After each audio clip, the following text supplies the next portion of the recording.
Boa tarde a todos. Primeiro, eu gostaria só de agradecer muito pelo convite. É a primeira vez que eu venho ao Conselho Regional de Odontologia, então eu fico muito satisfeito, muito feliz de poder vir aqui a gente conversar. Eu não gosto dessa palavra palestra, alguma coisa, não, eu prefiro uma conversa. Então, assim, eu gosto de trocar informações com os senhores. Para mim, funciona melhor, tá certo? E o ruim da gente ficar por último é que dá uma vontade de ir falando quando o pessoal vai fazendo as apresentações, que é impressionante. E aí, doutor Fausto, posso só fazer um adendo bem rápido? Eu vou e frequento o Instituto Oscar Freire desde os 3 anos de idade. Infelizmente, felizmente por alguns motivos, infelizmente por outros, mas meu pai foi titular do Departamento de Medicina Legal, Bioética, Ética Médica e Medicina Social e do Trabalho, o famoso Oscar Freire. E aí só uma pequena correção. O IMESC, ele saiu de dentro da USP, pelo professor titular, que era à época. E aí ele conversou com o governador, ele tinha um conhecimento com o governador, e aí criou o IMESC. Não é que o Oscar Freire se transformou, na verdade, no IMESC. O Oscar Freire continua existindo. Até hoje a gente vai lá, e a pós-graduação de Perícia Médica e Medicina Legal e Perícia Médica da USP acontece lá dentro. Eu tenho o prazer de ter, primeiro, brincado dentro daquele auditório, e agora eu dou aula lá. Então, é bem interessante. Então, só um pequeno detalhe aí. Bom, enfim, senhores, eu vim aqui para falar de um tema da visão do tribunal nos processos odontológicos e, primeiro, eu não estou aqui oficialmente pelo tribunal. Não falo em nome do tribunal, eu falo em meu nome, tudo bem? Então, já é uma primeira premissa. Tá? Segundo, esse tema, assim como me foi dado lá em Jundiaí, doutora Soraya, então, eu vou dizer, esse tema é espinhoso. Por quê? Eu podia passar a tarde inteira falando para os senhores aqui como é que é isso. Entendendo um pouquinho o que os outros palestrantes iam falar, eu dei um foco um pouco diferente. Tá? Mas, enfim, eu queria só fazer uma primeira colocação que, para mim, é muito importante. Tá? Assim como acontece no direito médico, onde a gente dá aula lá na Santa Casa, no direito odontológico, que agora talvez nós vamos começar, já que a Santa Casa está abrindo a faculdade de odontologia lá, é uma situação nova que a gente não tinha. Tá? Eu preciso separar algumas coisas, porque, como juiz, eu analiso de uma forma diferente. Para nós, saúde é uma coisa e a parte do direito médico, do direito odontológico, do direito dos profissionais de saúde funciona de outra forma. E isso se mostra tecnicamente. Isso aqui, na área do direito, se mostra tecnicamente. O que eu quero dizer com isso? Aquilo que é intuitivo para muita gente, a gente separou tecnicamente. E vocês vão conseguir aferir e verificar, caso a caso, que isso funciona. Tá certo? Então, na Santa Casa, a gente faz diferente. A gente estuda separado porque a consequência é separada. Exemplo disso. O que muita gente usa lá de transtorno do espectro autista como saúde mental, e aqui não é crítica, pelo amor de Deus, não estou querendo ser antiético, mas foi feito até um seminário recentemente pela própria Escola Paulista da Magistratura, como saúde mental. E aí se estudou TEA, transtorno do espectro autista, como saúde mental. Está correto? Será que é uma situação de saúde mental? Por que eu digo isso? Porque não é só o psiquiatra, não é o neurologista que vai analisar aquele tipo de coisa. Tem muito pediatra que tem muito mais condição de tratar. E outra, o tratamento hoje é multidisciplinar. Então, você percebe que aquilo não é uma causa de saúde mental puramente e acabou. Não, envolve uma multidisciplinariedade. Isso é um caso de saúde. E por que a gente fala que é um caso de saúde? Porque quem estabelece o diagnóstico é o médico. Tudo bem, está certo. Só que, a partir daí, eu não discuto a conduta médica do diagnóstico. Eu discuto o quê? O custeio do tratamento. Isso é direito da saúde. E é aqui que a gente começa a separar o joio do trigo. Com esse exemplo, eu vou falar a mesma coisa para a odontologia. Condutas do odontólogo, onde eu tenho diagnóstico para entender o tratamento que eu vou fazer e aplicar o meu conhecimento como ciência, é diferente de eu buscar o custeio. Mesmo porque, na saúde suplementar, eu não tenho só a saúde pública, na saúde suplementar, eu tenho planos odontológicos. É uma segmentação dentro da saúde suplementar. Então, entendam que eu busco também quem vai custear, eu vou buscar quem vai arcar com aquele recurso da saúde. Então, para nós, A relação com o profissional de saúde, ela é uma relação íntima, ela é uma relação mais próxima, é uma relação de confiança. Ela tem que ser assim e é uma característica dela.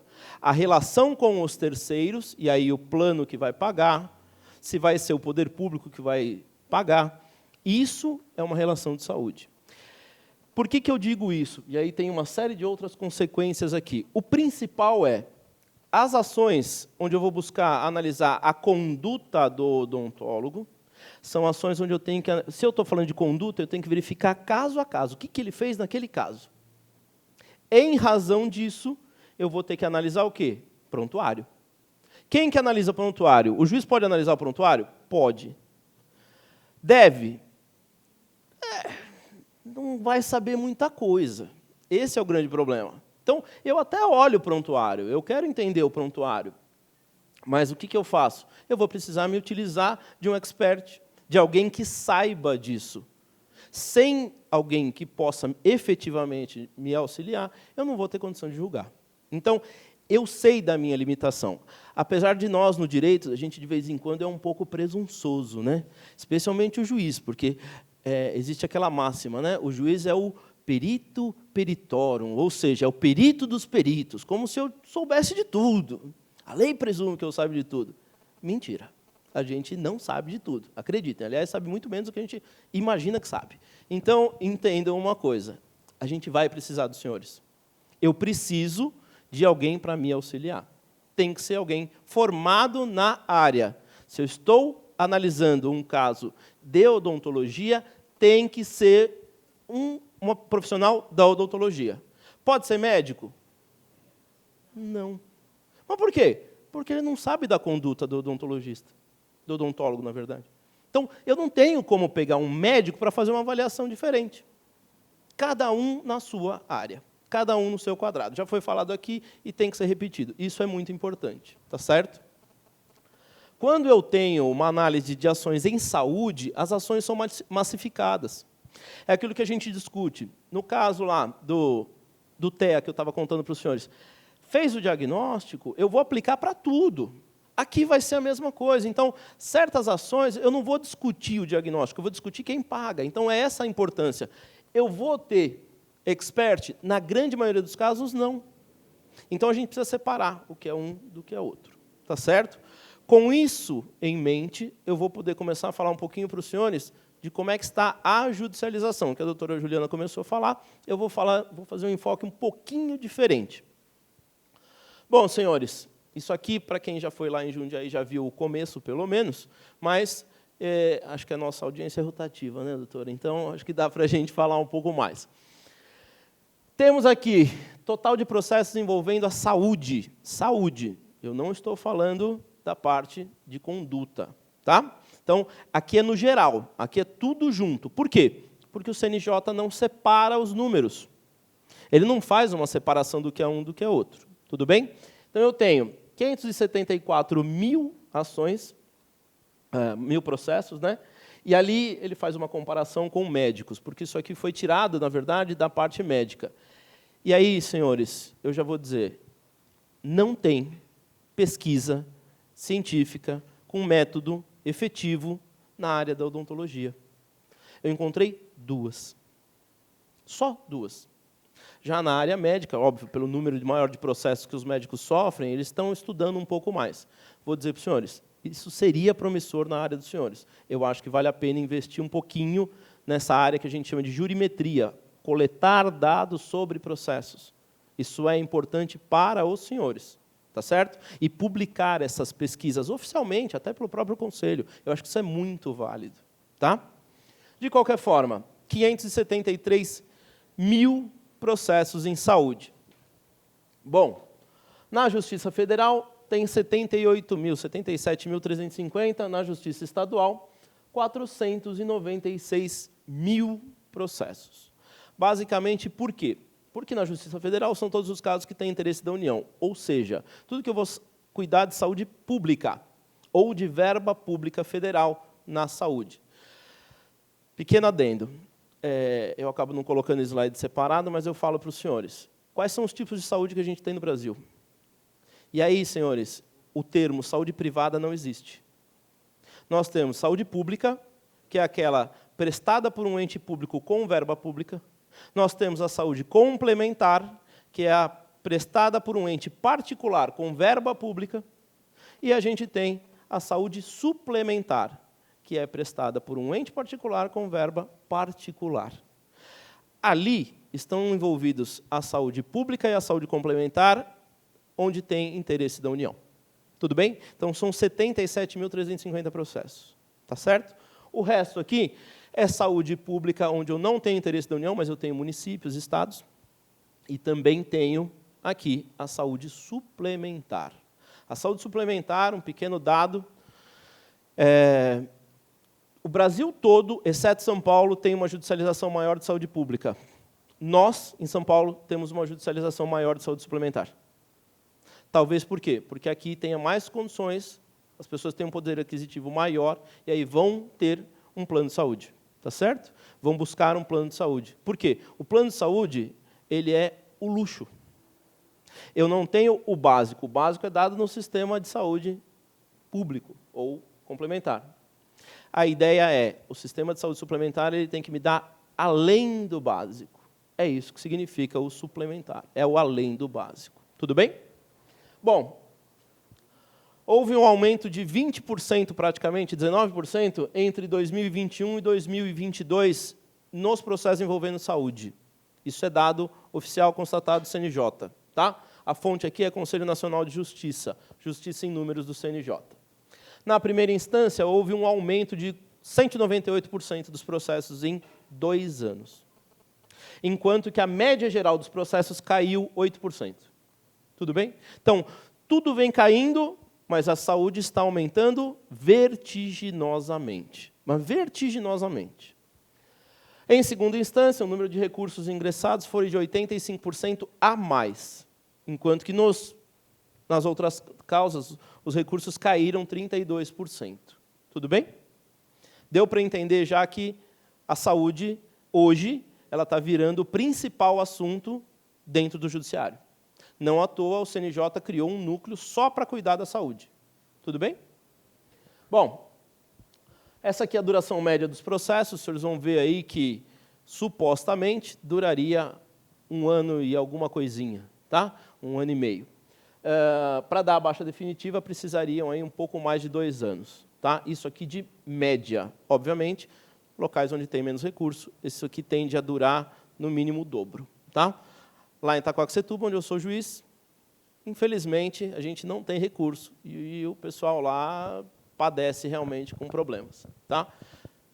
Estamos conseguindo algumas coisas, graças a Deus, vamos ver se a gente consegue melhorar. Bom, eu trouxe um dado só para os senhores saberem, para a gente fazer um comparativo. Isso aqui é o número de processos contra médicos. Já que a gente não tinha o contra odontólogos, eu acabei trazendo só para poder fazer uma ilustração para os senhores.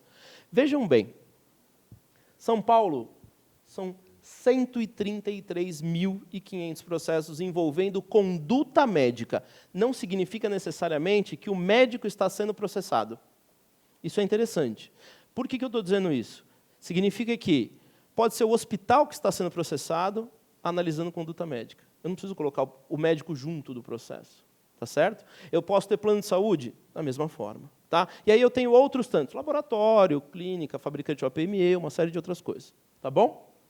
Bom, e aqui, quantos processos contra odontólogos? 49.000. 49.000 processos. Ou seja, é infinitamente menor. Tá certo? É realmente muito menor. Ainda bem, né? Ainda bem que os dentistas estão sendo menos processados. Mas, ainda assim, é um pouco preocupante. E aí, mudando um pouquinho ali os números da doutora Juliana, esses aqui são os números do CNJ de 2023. Número 1 em processos, implantodontia. Tá certo? E por que implantodontia? Eu vou explicar exatamente este motivo. Eu não vou falar das causas subjetivas, a gente vai falar um pouco das causas objetivas, que a gente chama de causas objetivas. A gente estuda isso na pós-graduação com causas diversas. É por isso que eu falo, tem ciência por trás da judicialização, acreditem. Tá? E aí, a ideia aqui é eu entender melhor aonde eu estou sendo processado e como eu posso mudar. Tá? Tanto que lá a gente separa em pressupostos, a parte repressiva, onde eu estudo a judicialização e o que está acontecendo, e depois eu estudo como fazer a prevenção disso, que é importante. É a parte mais importante. E é onde as pessoas não percebem, mas hoje, na atuação contra os profissionais, e contra o profissional, você ganha menos dinheiro do que você fazendo uma parte preventiva, um direito preventivo. Então, direito odontológico preventivo, acreditem, é muito, muito, muito melhor em termos financeiros, em termos de satisfação pessoal, em termos de você dar uma alegria melhor e lidar com as pessoas, do que ficar lidando com aquele cliente que está com um machado na cabeça e ele anda já com a cabeça baixa, tristonho, não quer nem mais ir para o consultório. É isso. Tá? E isso aqui é muito bom. Fazer preventivo é muito melhor. Tá?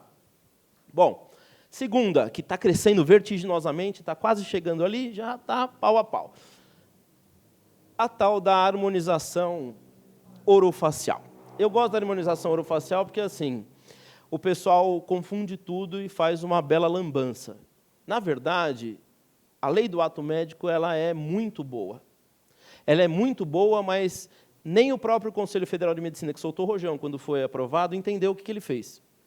Esse é o problema, porque você pergunta, o que mudou com a lei do ato médico? E as pessoas, agora, por exemplo, tal o diagnóstico separado, a atuação do médico.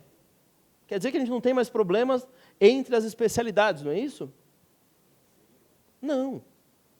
Né? Tem cada vez mais briga. Então, eu não entendi.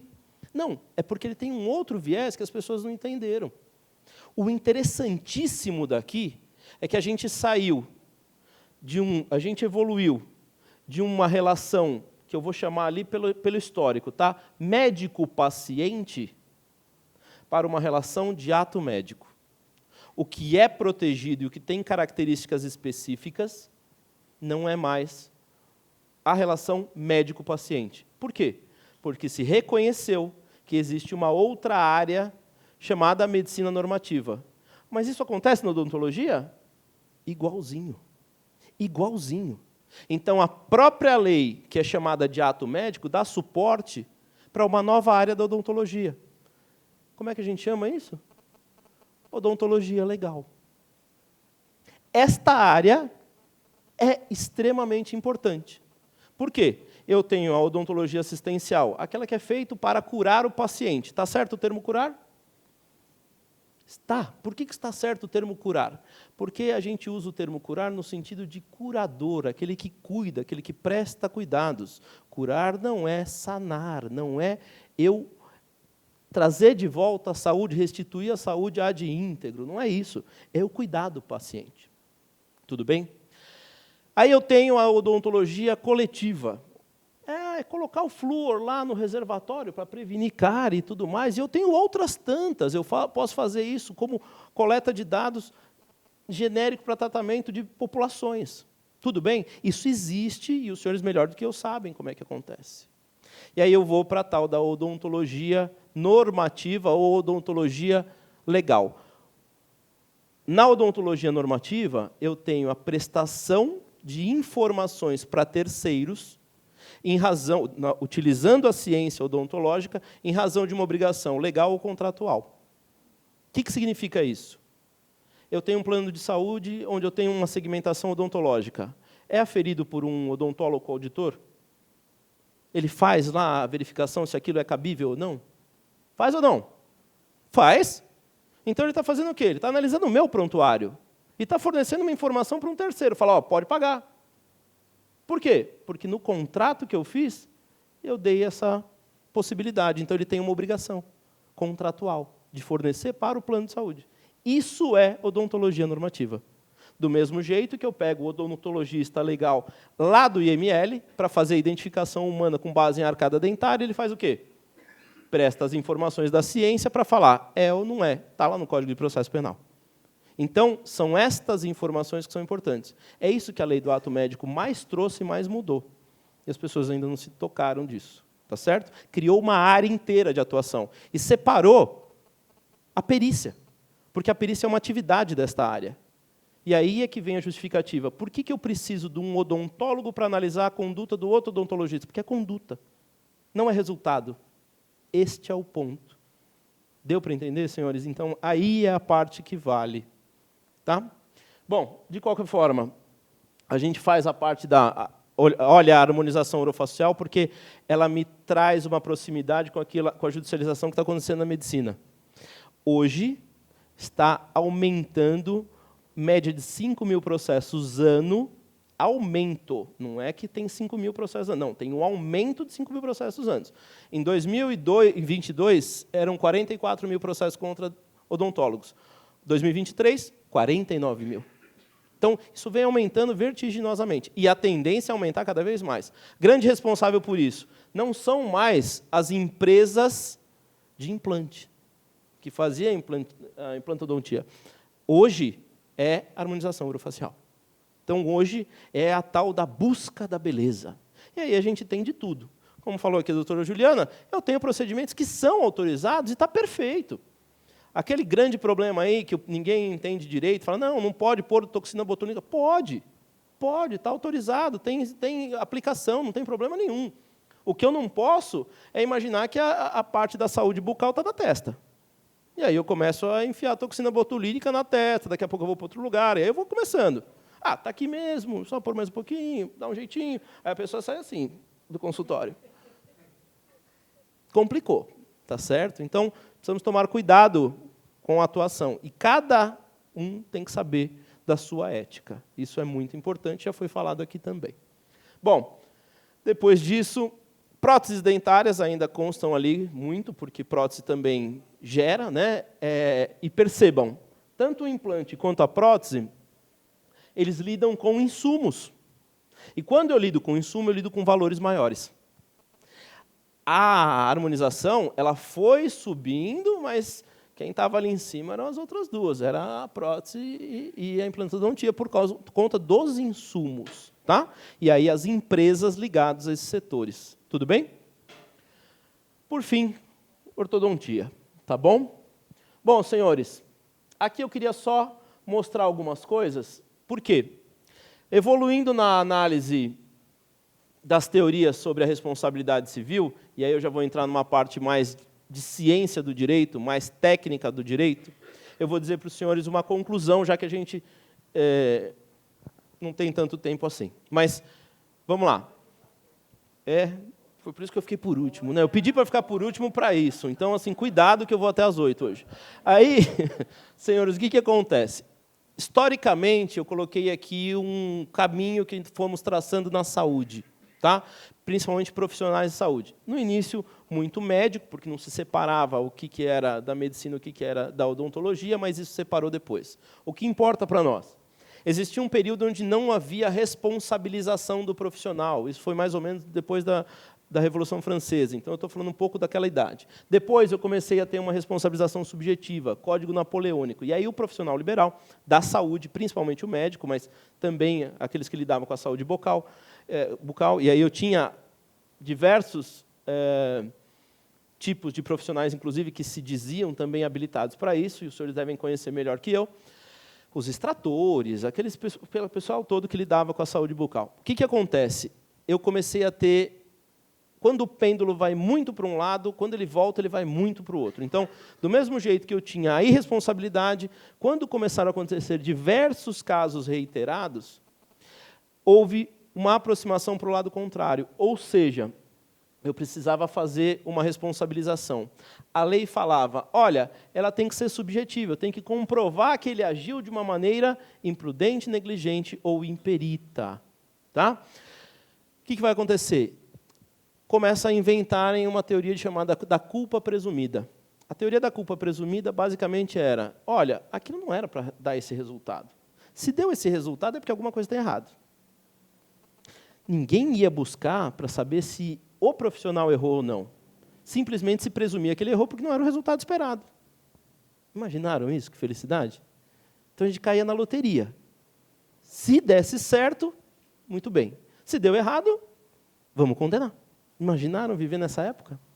Muito profissional foi colocado no banco dos réus. Aí, alguns, inclusive, quando envolvia a morte do paciente, foram levados ao quê? A morte também. Tinha pena de morte. Olha que maravilha. Ah, você matou? Morre também. Bom, senhores, evoluíram, obviamente, nesse tipo de coisa. A responsabilidade subjetiva ela voltou à voga, ela nunca perdeu, mas sempre ficou um pouco menos aplicada, e aí tentaram aplicar novamente, e resolveram misturar com algumas outras teorias. Essas teorias são estrangeiras, enfim, perda de uma chance, que o senhor já deve ter ouvido, a teoria que modifica um pouquinho a culpa presumida com esse re ipsa loquitur, que significa, basicamente, o meu dano presumido, eu posso fazer a comprovação, mas para eu fazer a comprovação, quem tem que comprovar é o profissional, não é mais o paciente. Tudo bem? Então, são todas essas teorias que tiram da mão do profissional a presunção de que ele fez certo. Se presume que ele fez errado e é ele que tem que provar o contrário. Tá certo? Todas elas envolvem, de uma forma ou de outra, a objetivação dessas condutas. O que a gente vê aqui muito na medicina, com anestesia, radiologia e a cirurgia plástica. E aí eu faço essa aproximação com os senhores pela harmonização orofacial. Então, o que está acontecendo hoje? Os dentistas, os odontólogos estão sendo processados. Por quê? Porque estão lidando com a beleza. E lidar com a beleza é complicado. Por quê? Qual é o critério de saúde que eu tenho? Não tenho. O que é bonito para mim pode não ser para você. Tanto que tem uma passagem do professor Genival que eu adoro contar, porque assim é perfeita. O professor Genival Veloso de França, que tem um livro, isso. Para quem não conhece, é uma pessoa extremamente despojada, assim, maravilhosa, enfim. Tive o prazer de conviver com ele por muito tempo, graças a Deus. E ele fala lá, ele tinha um caso que ele andava na rua, na praia todo dia de manhã, e às vezes ele encontrava um desembargador. E o desembargador falou, olha, mandei um caso para você me ajudar e olhar ali e tal. Ah, tá bom. E aí você vê lá, porque assim, nossa senhora, o que fizeram com aquela moça, ela está muito feia.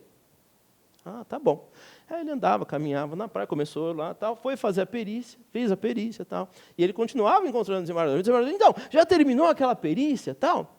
Olha, eu terminei. E você viu como ela ficou feia? Ela está feia, né? Mas está muito melhor do que estava antes. Deu para entender qual é o meu critério? Beleza, não dá para colocar na balança. E se eu colocar a condição clínica? Se eu conseguir transformar aquilo que é meio que intangível da minha condição de saúde mental, então quer dizer que o dentista ele lida com saúde mental? Lida. Se ele pode fazer harmonização orofacial, quer dizer que ele lida de uma certa forma com saúde mental. Ele está melhorando como a pessoa se vê. Ele está melhorando como a pessoa se vê. Isso foi autorizado pelo Conselho, não tem problema nenhum. Dentro da tua área de atuação, melhorando a parte que você tem a atribuição para agir, não tem problema. Tem problema? Não. Olha só. Vejam, é atingir de uma maneira indireta algo que não existia antes. Esta é a grande novidade da harmonização orofacial. E o detalhe? A doutora Juliana já falou? A doutora Soraya já falou? Todo mundo que deve ter vindo aqui antes, é que eu não pude participar, me perdoem, estava dando aula, mas deve ter falado. O que está escrito no prontuário? Vamos perguntar de novo. Tem prontuário? Se tem, então a gente parte do pressuposto que tem um prontuário. Escrever alguma coisa no prontuário? Escrever o nome do paciente. Ponto. Aí fica difícil. Por quê? Porque qual era a condição de saúde antes? Não sei. Qual a condição de saúde depois? Não sei. Melhorou, piorou? Não sei. E aí eu já não tenho mais um critério técnico. O problema é que eu não tenho um critério técnico. Eu saio da técnica e vou para a minha opinião. E aí eu pergunto para os senhores, imagina fazer uma série de procedimentos que eles até são permitidos, mas assim, que tem realmente uma certa problemática em fazer. E aí, olha, vai gerar uma certa cicatriz, mas depois passa. Ótimo, maravilhoso. Esqueceram de falar que existe um negócio chamado queloide. E aí o que aconteceu? A pessoa ficou deformada. Como é que fica? Ah, mas foi avisado antes? Não foi avisado? Tem termo de consentimento? A gente já falou daqui. Como é que fica? Complicado. Tem uma série de questionamentos aí para serem respondidos muito antes da gente chegar em qualquer tipo de responsabilização. Mas é antes de fazer o procedimento. Depois de fazer o procedimento, também tem outras. Tá certo? Então, tem que tomar muito cuidado com esse tipo de coisa. Eu não vou entrar nesses meandros, porque a doutora Juliana já falou, a doutora Soraya já falou um pouco também. Então, assim, existe problemas envolvendo a informação e envolvendo o cuidado. Tá certo? Bom, a ideia é, o judiciário bate cabeça. Olha que maravilha. Não é bom falar disso para vocês? Não grava mais. O judiciário não sabe julgar direito. Foi o que o CNJ falou para a gente, da gente, em 2017. Primeiro relatório sobre justiça da saúde, sobre a saúde no Justiça em Números. Falou, olha, precisa investir mais na formação do profissional jurídico. Ele sabe pouco sobre outra área. E o juiz não foge dessa regra, ele está precisando saber mais. Qual o problema? Imagina você ser julgado por alguém que não sabe o que você faz.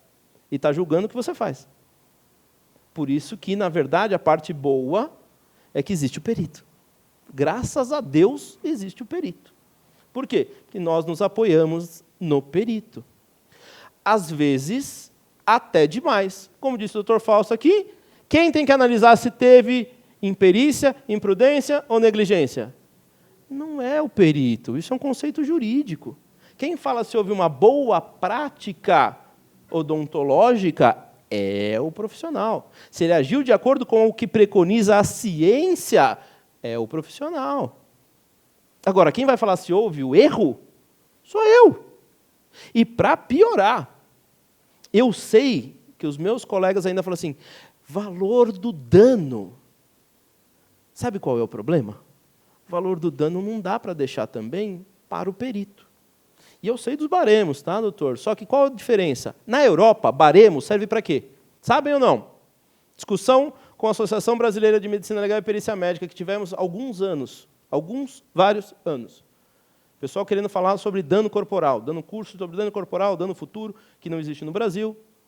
E aí, falando que pode, e aí tem laudo que fala de dano futuro, e eu falo, não existe isso. Por quê? Artigo de lei proibindo a existência de dano futuro. Você não pode condenar uma coisa que não existe efetivamente. Está escrito na lei. Falta conhecimento. Qual que era o problema? Nós não podemos utilizar os baremos, porque na Europa tudo é seguro. Então eu tenho um valor de seguro, eu tenho um 100%. E os baremos todos são em percentuais. Tudo é um percentual de. Aí vem o STJ aqui, quando começam a querer aplicar a tabela SUSEP. Tabela SUSEP, é o que a gente usava.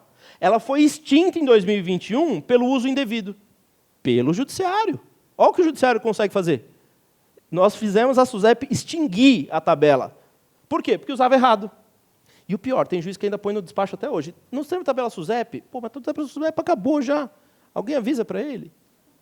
Acabou, 2021 não foi mais. Meu pai e minha irmã participaram da criação da tabela. E qual que era o ponto que eu sempre falei para eles, e eles colocaram como uma observação. Isto é um parâmetro que nós vamos indicar para o juiz. Não coloque valores. Por quê? Porque senão vai ser usado o valor. E, inclusive, isso é argumento para o advogado. Por que o juiz está fazendo diferente do que está falando o perito? Ele é que sabe e tudo mais. Ué, mas é porque, na verdade, o perito ele não tem condição de saber de algumas coisas que o juiz tem. Então, por exemplo, quando a gente fixa o parâmetro, eu verifico condição econômica do lesado. Os senhores verificam a condição econômica do lesado? Não. Verifica se houve conduta de reparação pelo lesado ou pelo lesionador? Não. Então, tem uma série de critérios que estão na lei, que estavam só na doutrina e na jurisprudência, mas que hoje foi trazido pela lei, pela reforma trabalhista. Aí vem aquele juiz que é um pouco mais, vamos dizer assim, limitado, e não quer aplicar o artigo 223G da Consolidação das Leis Trabalhistas. Por quê? Ah, mas é trabalhista. Ué, mas eu posso usar por analogia, já que eu não tenho um artigo próprio para todos os outros, e o critério é o mesmo. Eles simplesmente transformaram o que estava na doutrina e jurisprudência para a lei. Então, por que eu não posso usar? é ser muito limitado, tá certo? Então, e vocês vão ver que tem causas objetivas. Ele fala lá, tamanho da lesão, uma série de outras coisas. E eu pergunto para os senhores, imaginem que a pessoa tem uma lesão de 10 centímetros por 1 de largura. Isso gera uma grande indenização? Isso, já começamos a perguntar, aonde? Se for no rosto, agora eu pergunto, se for na planta do pé? 10 centímetros de cicatriz. E aí? Aí eu pergunto para os senhores, eu vou começar a separar do que é dano à imagem, do que é dano moral. Se ele for um modelo de pé da Havaiana, de repente vai ter. Tudo bem? Mas vocês entendem que eu tenho critérios que o perito, de repente, não tem condição de avaliar? Ele tem que analisar coisas além do que é feito na perícia? Então fica difícil. É por isso que o perito ele não consegue. E aí eu falo para os senhores, tem que dar um parâmetro, mas quem faz a valoração é o juiz. Tá? E aí os meus colegas é que pedem para os senhores, não, põe o valor. Tudo bem, eu aceito. Não, ele está abrindo mão de julgar. Isso aí não é para ser feito. Tá? Assim como também você falar sobre imprudência, imperícia e negligência. Isso também não é para ser feito. Tá bom? Bom, de qualquer forma, o judiciário ele bate cabeça aqui. Ó. Esse é o problema. Ele confunde um pouco, porque ele vira, às vezes ele fala, olha, isso é obrigação de resultado. Você prometeu um resultado, por isso vou te processar objetivamente. Outra hora ele fala, aqui a culpa é presumida. Então ele mistura uma teoria com a outra. Aí ele fala, não, aqui é perda de uma chance. Então, o critério técnico, será que está sendo obedecido pela jurisprudência? Os senhores vão ver que assim, é uma loteria. Você joga para cima, caiu no círculo da culpa presumida, o outro caiu no círculo... É assim. Obrigação de meio, obrigação de resultado. Não tem um critério técnico. Infelizmente, não tem um critério técnico. A parte menos pior. A parte menos pior é que o judiciário, por conta dos princípios que ele aplica, ele permite, quase que sempre, a produção da prova pericial. Qual é o problema? E é isso que eu quero que os senhores entendam. O que muda eu aplicar uma teoria ou outra? O que muda é o seguinte, quando eu deixo para o paciente comprovar, se ele não prova, favorece quem? O odontólogo. Quando eu vou inverter este ônus, eu deixo para o odontólogo provar. Quando ele não prova, não ter prova é possível. Não ter prova suficiente é possível. E isso é um problema, porque no caso da inversão, eu vou condenar. Eu condeno porque eu não tenho prova de que não foi você. Olha só, é o não do não. É assim que a gente tem que fazer? Quando envolve as atividades que a gente chama de atividade de risco, eu não gosto desse termo porque eu não vejo muita atividade de risco. Tá? Para mim, atividade de risco é nuclear, esse tipo de coisa. Colocar implante envolve um certo risco, sim, mas envolve um certo risco como todo tratamento. E, para mim, isso tinha que ser um pouco diferente. Por que a implantodontia estava número 1? Porque, como tinha empresas prometendo isso e se utilizando do profissional para garantir o seu lucro, o que fez o tribunal? Responsabilidade objetiva. E aí, foi para cima de responsabilidade objetiva. Tem muita empresa que é empresa, mas está registrado como sociedade profissional. E aqui eu estou sendo técnico. Eu tenho 2 tipos de sociedade, as empresárias e as profissionais. Sociedades que são profissionais são basicamente formadas com profissionais no seu contrato social para a prestação de serviços profissionais. Elas são centradas na atuação de cada pessoa, na atuação daquele sócio. Pode ter sócio que não é odontólogo? Pode. Só que ele é centrado na atuação de quem é. E aí, qual o grande problema? Quando eu vou visar o lucro pelo lucro, e aí eu faço propaganda de implante, eu faço uma série de outras coisas, o que acontece, senhores? Eu tenho um problema muito sério, porque eu estou me utilizando de elementos que são de empresa. Se eu estou me utilizando dos elementos que são de empresa, eu tenho uma sociedade empresária, eu quero lucro, me utilizo de propaganda, de repente eu tenho financiamento com banco. Isso tudo é parceria comercial. Esse é o problema. eu mudo completamente da sociedade profissional para uma sociedade empresária. Aí vem o judiciário e fala, se você está querendo lucro, se você está objetivando tudo isso, não me interessa a sua constituição, se você constituiu como sociedade profissional. Você vai responder objetivamente também. Então, são estas teorias que hoje têm sido aplicadas. E os senhores hoje, o resultado no nosso cenário é fruto disso aqui tudo. Tudo junto. Tá certo? Então, eu gosto muito do José de Aguiar Dias, porque ele era juiz no Distrito Federal há muito tempo, pai, inclusive, do ministro. Ele tem um volume, hoje são 2 volumes, há muito tempo foi escrito e não vem sendo atualizado, mas quem tiver oportunidade, compre e veja, vocês vão entender o que eu estou falando. Ele se aprofunda muito na responsabilidade civil e principalmente na parte de responsabilidade médica, odontológica de profissionais da saúde. Ele tem todo um tópico sobre isso. E ele fala um pouquinho da parte do odontólogo. Tá? Naquela época, ele já separava. Isso aqui nós estamos falando de 1950, é isso? 54. Em 54, ele já falava disso. São pessoas que têm escritos sobre conceitos que a gente acaba utilizando até hoje, porque o conceito não muda. Eu tenho mudanças sociais, mas o conceito não muda. Então, eu posso me utilizar isso aqui com os avanços tecnológicos. Tá? Tem certas coisas que eles não vão entender, porque ele não tinha na época. Mas isso aqui é o básico para os senhores entenderem. O que eu quero dizer? E aí eu vou mostrar 2 exemplos. Um certo e um errado da jurisprudência. Vamos lá. Tratamento ortodôntico, eu não estou nem citando o desembargador, porque para preservar nomes e outras coisas, mas eu estou só citando a fonte. Tratamento ortodôntico é inequívoca a relação de consumo, mas mesmo nessas circunstâncias, a responsabilidade pessoal dos profissionais liberais será apurada mediante verificação de culpa, tratando-se, portanto, de hipótese de culpa subjetiva. Existe culpa objetiva? Não, existe culpa, e ela é subjetiva. O que existe é responsabilidade, subjetiva e objetiva. Então, a gente já tem um problema de erro na ementa, mas tudo bem. Ele fala lá, ainda que a extração consista em obrigação de resultado, e aí eu vou falar para vocês, mas espera um pouco. Ela é subjetiva ou eu aplico a objetividade dela pelo resultado? Eu não gosto de ser tão crítico assim, mas aqui eu posso. A perícia concluiu pela impossibilidade. Ué, mas se a obrigação é de resultado, por que eu vou fazer perícia? Eu estou olhando só o resultado? Eu não estou olhando a forma de agir, a conduta? Deu para entender o problema? Então, assim, como é que é? É uma chuva de informações. Responsabilidade objetiva, culpa. Não, ele não separou o joio do trigo aqui.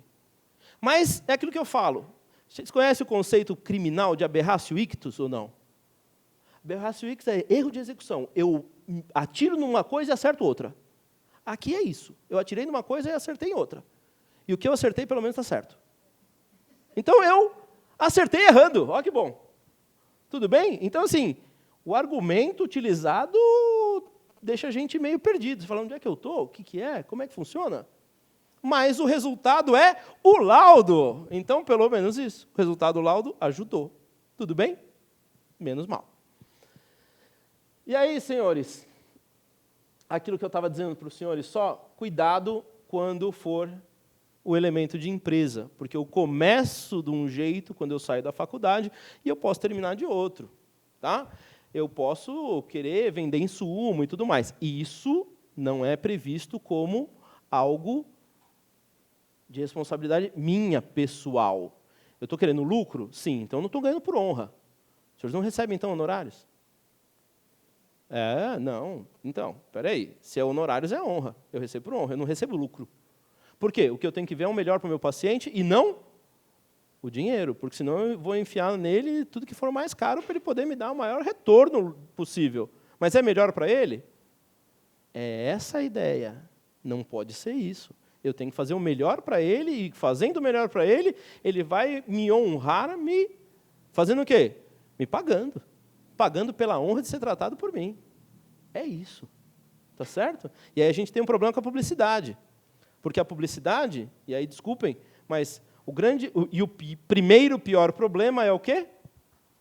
Cuidado com os nomes que os senhores dizem. Por quê? Pelo Código Civil, artigo 951, que é o correto de ser utilizado, e não só o artigo 14, um dia a gente pode conversar sobre isso, a ideia é que eu preciso entender o conceito. Os senhores têm cliente ou paciente?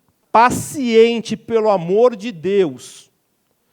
Cliente, vocês viraram empresa. E aí não reclama se for processado objetivamente. Cliente, quem tem é empresa. Se você é profissional de saúde, você tem paciente. Tudo bem? Deu para entender? Não mudem este conceito. Simplesmente isso na mente dos senhores já vai fazer toda a diferença para o judiciário. Acreditem. Tá? Por quê? Porque vai começar no profissional que vai estar lhe avaliando. E aí, aqui, eu só trouxe mais um exemplo do quê? Da tal da teoria objetiva, mas aplicada pelo menos de uma forma mais correta. Então, serviço odontológico, condenação solidária das réis ao pagamento de danos morais, de materiais e morais, inconformismo da Corré, franqueadora. Olha aonde a gente chega quando a gente fala de responsabilidade objetiva. Em franquia, normalmente, você não existe uma correlação entre a franqueadora e a empresa franqueada. Aqui a coisa foi tão longe, se prometeu tanto de resultado, que ele condenou a franqueadora. E ele fala lá, cadeia de franqueados do serviço, atraindo para si responsabilidade solidária pelos danos decorrentes de inadequação do serviço prestado em razão de franquia. Responsabilidade objetiva da clínica, mas submetida à configuração de culpa dos prepostos. Perfeito, culpa do preposto. Então, está certo? Está certo. Está certo. Aqui foi uma aplicação correta da teoria. Tudo bem? Bom, senhores, conclusões. Assim como aconteceu na medicina, os tribunais não enxergam o erro odontológico, esse sentido estrito, erro como erro, não como dolo, senão pela interpretação de um expert odontólogo. Quem é este? O perito. Não esqueçam disso. A grande divergência jurisprudencial, tanto na primeira instância quanto aos julgados, segundo o relatório do CNJ, sobre judicialização da saúde, em 2017, pela falta de conhecimento específico na área. Nós todos precisamos melhorar o nosso conhecimento sobre a área. Tanto faz, os senhores saber mais do direito, quanto nós sabermos mais da odontologia. Como o próprio CNJ não faz a distinção entre direito da saúde e direito médico odontológico, não há números específicos para cada um. A gente tem que ficar garimpando isso aí. Há uma tendência a se considerar a responsabilidade objetiva do odontologista na maioria dos procedimentos, confundindo-se os conceitos base, culpa presumida, obrigação de resultado, elemento de empresa e por aí vai. Há esta tendência, tá? Sociedades profissionais, que são aquelas centradas na pessoa do sócio que tem a possibilidade de prestar o serviço de saúde, normalmente responde subjetivamente, e isso acaba sendo obedecido. Tá? Normalmente isso acaba sendo obedecido porque é a aplicação do parágrafo 4º do artigo 14 do Código de Defesa do Consumidor. Não trouxe aqui muito artigo para não ficar também enchendo vocês com artigo de lei. Já as sociedades empresárias, onde eu busco uma divisão de lucro entre os sócios, responde objetivamente. Tudo bem? E aí, não há exceção, como acontece na medicina. Eu não encontrei nenhum julgado excepcionando esse sentido. E aqui o que eu quero dizer com isso? Na medicina, diferente dos senhores, lá, quando o hospital é processado e se alega erro médico, erro de conduta do médico, ainda que o médico não esteja figurando no processo, o hospital vai responder subjetivamente. Por quê? Aplicação da teoria do não enriquecimento ilícito. Ele fala, se o hospital tentar uma ação regressiva contra o médico e não conseguir provar, é por quê? Ele comprovou que, imagina que ele comprovou que o médico não errou, e ele já pagou a indenização. O que é isso? Uma injustiça. Isso é injustiça. Para não causar injustiça, para a justiça não causar injustiça, o que fez o Superior Tribunal de Justiça? Falou, olha, quando você alegar erro do seu profissional, daquele preposto, que tem direito à responsabilidade subjetiva, ainda que ele não esteja no processo, você vai ter que provar que ele errou. Você, paciente, vai ter que provar que ele errou. E aí eu condeno o hospital nesse caso. Se você comprovar, eu condeno o hospital. Se não, não. Existe isso para a clínica de odontologia? Não existe. Clínica odontológica responde objetivamente em todos os casos. Todos os casos. Tá certo? Então, a gente tem aí um hiato que precisa ser preenchido? Sim, precisa. Tá? Estudando melhor os casos. Estudando judicialização, fazendo curso, pesquisando e vendo decisão judicial.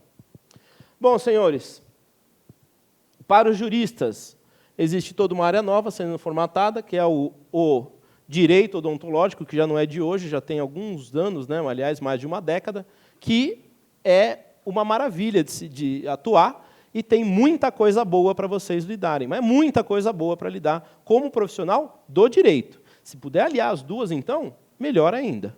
Tá? Não apenas defendendo e acionando, né, os odontólogos, mas principalmente prezando pela melhor relação entre o profissional e o seu paciente. É esse o objetivo do direito odontológico. Não é defender o odontólogo ou defender o paciente, é melhorar a relação entre eles. O cerne é a relação, sempre a relação. Tá bom? E aí, senhores, o preventivo é uma maravilha. E detalhe, tem tanta gente precisando regularizar seus contratos, regularizar a sua atuação, fazer a parte da LGPD, que a doutora Juliana já falou, fazer uma série de outras coisas aí no meio, que faz parte do preventivo. Lá na Santa Casa, a gente dá aula de comercial. Tem aqui, o Rodrigo foi nosso aluno lá. Dá aula de comercial, dá aula de tributário. Para médico. Só não dá... Aliás, já demos para dentista também. Teve uma dentista que foi lá fazer o curso. Foi muito bem recebida, inclusive, e a gente fazia uma comparação, porque a gente tinha condição de falar, mas o que era procurado básico era o médico. Tá? Mas, assim, existe isso. Vocês têm como atuar. Dá para melhorar. E precisa saber. Por exemplo, quem aqui não quer pagar menos tributo? Hoje, inclusive, com a reforma, vocês sabem como é que vai ficar a situação? Quem não sabe, se preocupe. Passaremos de 16% para 21%. Eu estou saindo da tributação da indústria e indo para a tributação do serviço. Cuidado. Quem não sabe, se especialize. Tem forma de você pagar menos. Por quê? Porque eu não preciso pagar os 21%, eu posso pagar menos. Sabiam disso? Tem jeito de pagar menos tributo. Só precisa estudar. Bom, e para quem é o odontólogo? Existe também a sua possibilidade de atuação como odontologista legal, como um perito. Então, você pode atuar? Pode. E, ainda, para quem é o próprio odontólogo, ele vai falar, bom, como é que eu posso atuar melhor? Porque conhecimento é poder, eu não preciso ficar pagando seguro, não. Eu sei que o seguro está crescendo, maravilha, bom para a doutora Karina lá que está vendendo, né? Mas, assim, a ideia é o quê? Se eu souber mais, eu não preciso. Eu estou atuando bem, estou correndo menos risco, eu sei dos riscos que eu estou correndo. Então, é o que eu falo, o investimento em conhecimento é sempre melhor do que querer correr atrás do prejuízo. Mesmo porque todo contrato de seguro tem uma limitação. Não esqueçam disso. De repente, supera a limitação. Quem vai ter que arcar do mesmo jeito são os senhores. Tá certo? Enfim, e ainda tem a parte toda que eu estava dizendo agora sobre tributos, sobre pessoa jurídica, como se preparar, que tipo de pessoa que é e tudo mais. Tá? Enfim, agora talvez tenhamos aí um curso de direito odontológico também junto com a bioética, já que a gente está agora com agora toda uma área chamada odontologia lá na faculdade, que não existia de graduação. E mais, né? Lá na Santa Casa a gente preza muito pela obediência às normas. A Santa Casa é muito zelosa com esse tipo de coisa. E se eu não tenho uma graduação nesse sentido, eu não posso oferecer uma coisa que eu não posso ter. Tem uma norma do Ministério da Educação que fala, você só ofereça a pós-graduação daquilo que você tiver graduação. E aqui a gente tem um misto. Não à toa a nossa pós tem convênio com outra faculdade para poder ser feita a parte do direito, médico e a bioética. Tudo bem? Que eu quero deixar só o contato, quem tiver interesse, pode fazer o curso lá também. Que eu falei, a Ana Paula, que era a dentista que fez o curso com a gente lá, passou um ano, ela era também formada em Direito, então ela precisava se especializar mais. Hoje está feliz da vida e vive me ligando para a gente conversar de várias coisas, porque isso aqui é uma maravilha, gente. E o que eu posso falar para um, normalmente a gente fala para o outro e faz o paralelo, tá certo? Vale a pena. E a gente tem especialistas, inclusive, quem deu aula ontem para nós lá no curso foi o Dr. Eduardo Dantas, que algumas pessoas que talvez conheçam, é um dos que mais escreve sobre direito médico, mas ele é advogado do Conselho Regional de Odontologia de algumas regionais lá do Nordeste. Então, deu aula fazendo exatamente essa comparação entre o direito médico e o direito odontológico. Foi maravilhoso, falando sobre processo ético profissional. Tá? Enfim, eu queria só deixar o contato. Se vocês quiserem falar, tiverem de dúvidas, diga lá.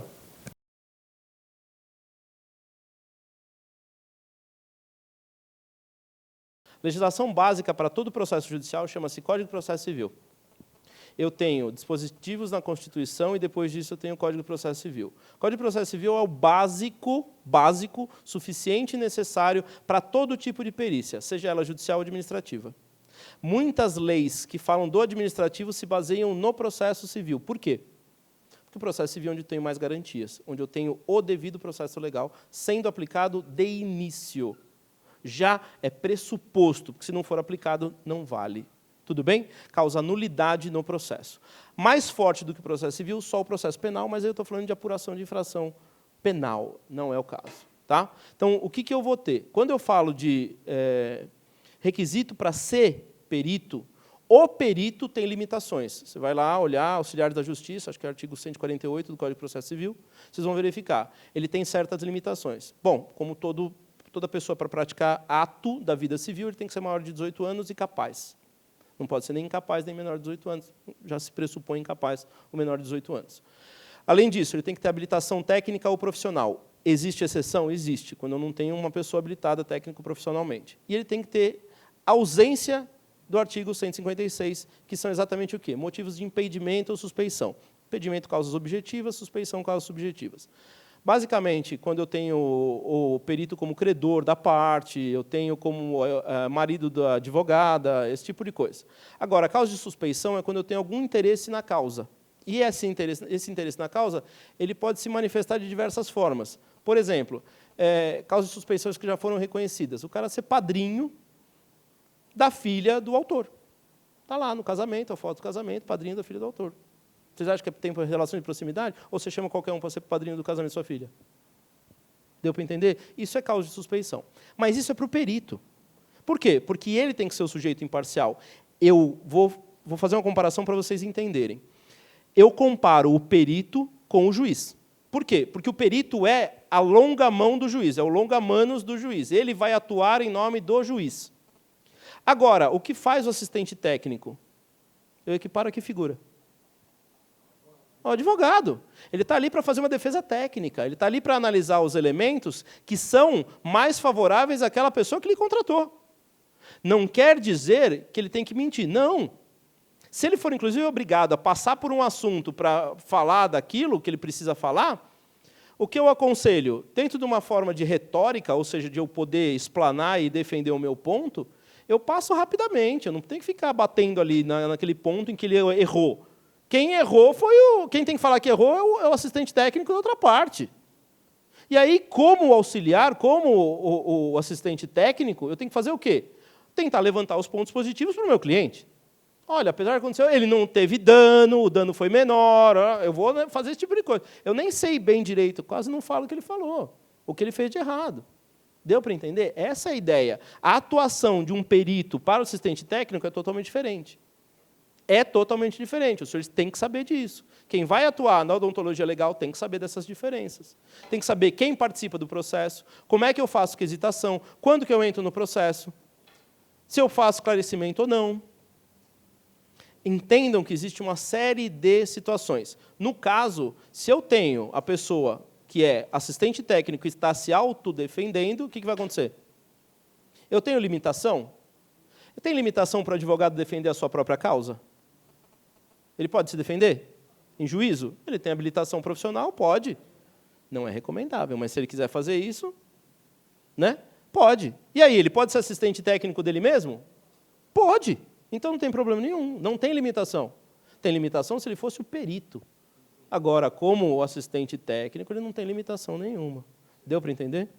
Isso foi modificado em 1994, com a reforma de 94. Até então, a gente tinha o assistente técnico sendo obrigado a dizer a verdade. Por quê? Porque ele era mais uma opinião. Na prática, o que acontecia? A pessoa contratava alguém para falar mal dele, né?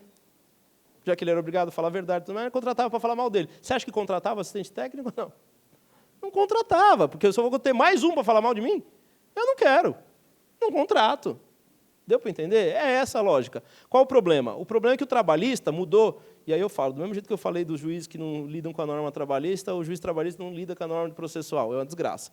Por quê? Mudou em 94 essa história, o pessoal do trabalhista não mudou isso ainda. Então, eles falam que o prazo é o mesmo para apresentar o laudo e os pareceres. Eles não fazem diferenciação do nome laudo e parecer. Quem faz isso é a doutrina. Então, é difícil você lidar com certas coisas. É o que eu falo, é complicado esse negócio de trabalhista para o resto. Trabalhista é trabalhista, o resto é o resto. Tá? Enfim, mas não tem limitação. Ele pode ser assistente técnico dele mesmo. Tá?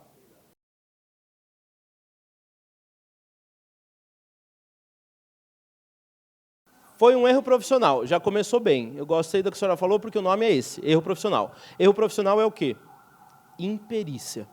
É a classificação que nós fazemos e que pouca gente faz. Por quê? Porque senão, se você não faz essa classificação, você não entende os julgados do Superior Tribunal de Justiça.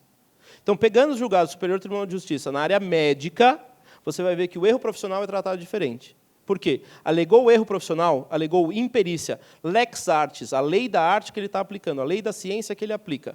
Se você está falando de violação à lex artis, ele não fez o que a ciência dele preconiza, ele está sendo imperito. Não, calma. Esta análise ela é feita dessa forma na medicina. Na odontologia, prometi o resultado, você comprou o implante, vai lá e implanta. Então, ele vai analisar basicamente o quê? É uma pessoa jurídica? É. Inverto a lógica. E aí eu tenho que falar, não, espera um pouco, essa minha pessoa jurídica, ela não é uma sociedade empresária, ela é uma sociedade profissional. Eu continuo gozando das prerrogativas do artigo 14, parágrafo 4º, ou seja, é o paciente que tem que demonstrar a minha culpa. E aí eu pergunto, quantas empresas você conhece de implante dentário que faz um monte de propaganda, estão ajudando vocês? Prejudicam absurdamente a odontologia. É por isso que a medicina não queria deixar entrar, é por isso que eles têm toda uma vedação ética, que vocês não fizeram. Agora vocês estão pagando pelo preço, infelizmente. Dá tempo de correr atrás do prejuízo? Dá tempo de correr atrás do prejuízo. Por quê? Porque eu tenho um responsável técnico, que tem que observar as normas de publicidade. Ele é que responde pela publicidade mal feita.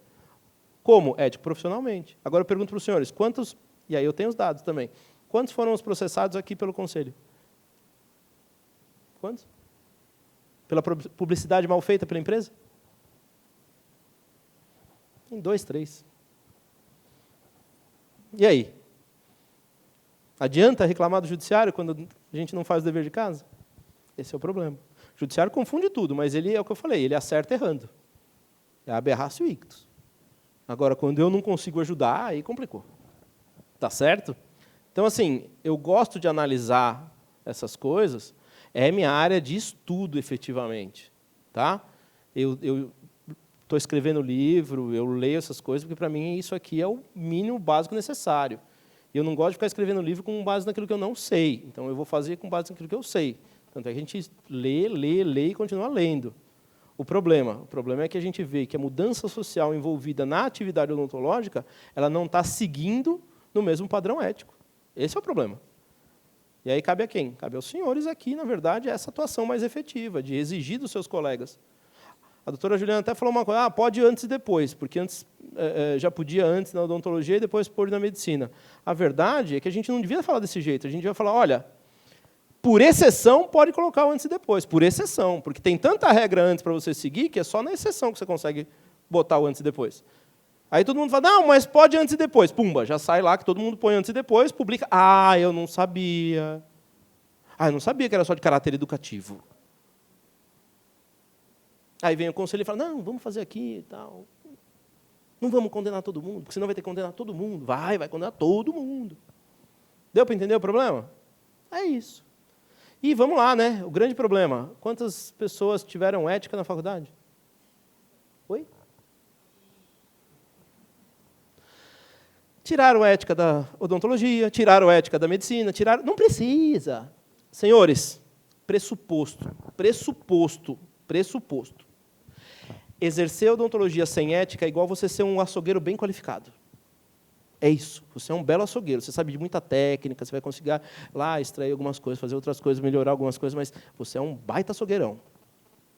Resto, você não tem ética. Você não está fazendo o melhor para o mundo, porque o certo era você entender que você está ali para melhorar o mundo. Você melhora a pessoa, mas para melhorar o mundo. Ah, é muito ideológico, idealístico. Mas a ética é assim, ela é exortativa. Gente, é igual os 10 mandamentos. Não matarás. Hoje a gente mudou para matar alguém. Se você quiser matar alguém, a pena de 6 a 12 anos. Você vai lá, pode matar. Você aguentando uma pena de 6 a 12.